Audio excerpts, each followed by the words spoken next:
नमस्कार. निर्भीडमध्ये आपलं सर्वांचं स्वागत आहे. सावनेरमध्ये धर्मेंद्र प्रधान यांच्या राजीनाम्यासाठी विद्यार्थ्यांचा भव्य मोर्चा. सावनेर नीट पेपर लीक आणि शिक्षण व्यवस्थेतील भ्रष्टाचाराच्या विरोधात आज सावनेर शहरात विद्यार्थ्यांसह सामाजिक आणि राजकीय कार्यकर्त्यांनी मोठा मोर्चा काढला. दिल्ली येथे कॉक्रोच जनता पार्टी CJPचे जंतर-मंतरवरील आंदोलन 6 जून 2024 पासून सुरू आहे.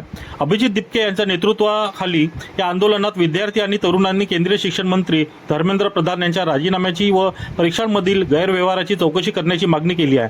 या धर्तीवर आज दुपारी 2 वाजता सावनेर बसस्थानक येथील डॉक्टर बाबासाहेब आंबेडकर यांच्या पुतळ्याजवळून या मोर्चाला सुरुवात झाली. आंदोलकांनी हातात फलक घेत आणि बॅनर घेऊन धर्मेंद्र प्रधान यांच्या राजीनाम्याची मागणी केली. धर्मेंद्र प्रधान राजीनामा द्या या मागणीसाठी जोरदार घोषणाबाजी सुद्धा केली. जो सोए है उन्हें जगाओ, जो जाग रहे हैं उन्हें और साथ लो असे संदेश देणारे फलक मोर्चात दिसून आले. मोर्चात नरेंद्र मोदी मुर्दाबाद, धर्मेंद्र प्रधान राजीनामा दोचे नारे लागत होते. याशिवाय नीट पेपर लीक विरोधातील फलकही आंदोलकांनी हातात घेतले होते. नरेंद्र मोदी विरुद्ध सुशिक्षित विद्यार्थी व तरुणांचे हे पहिलेच आंदोलन होते आणि नरेंद्र मोदी हे पहिल्यांदा तरुणांचा देश असलेल्या भारतीय तरुणाविरोधी आढळून आले.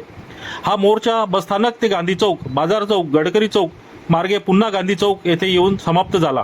मोर्चा दरम्यान संपूर्ण शहरात देशभक्तीपर आणि शिक्षण व्यवस्थेतील पारदर्शकतेच्या मागणीचे नारे घुमत होते. या मोर्चात विद्यार्थ्यांसह सर्वपक्षीय सामाजिक कार्यकर्ते मोठ्या संख्येने सहभागी झाले होते. यात पंकज घाटोळे, संजय टेंबेकर, दिनेश शिंगोले, अध्यक्ष जय शिवाजी सामाजिक संस्था, प्रशांत मधुकर ठाकरे, गजू कुमुजवार, भगवान चांदेकर, मदन मोरे, बलराम चोरे, मनोज बसवार, राजेश खंगारे, चंदू कामदार, वसंत सर, विक्रम गमे, कांचन ढोंगाळे, गोलू पारवे, मिनाज सय्यद, घटे, बालपांडे यांच्यासह अनेक मान्यवर उपस्थित होते. मुर्दाबाद मुर्दाबाद मोदी सरकार मुर्दाबाद मुर्दाबाद मुर्दाबाद मोदी सरकार मुर्दाबाद नरेंद्र मोदी इस्तीफा दो नरेंद्र मोदी इस्तीफा दो विद्यार्थी एकता विद्यार्थी एकता आपण इथे रस्त्यात घेऊ.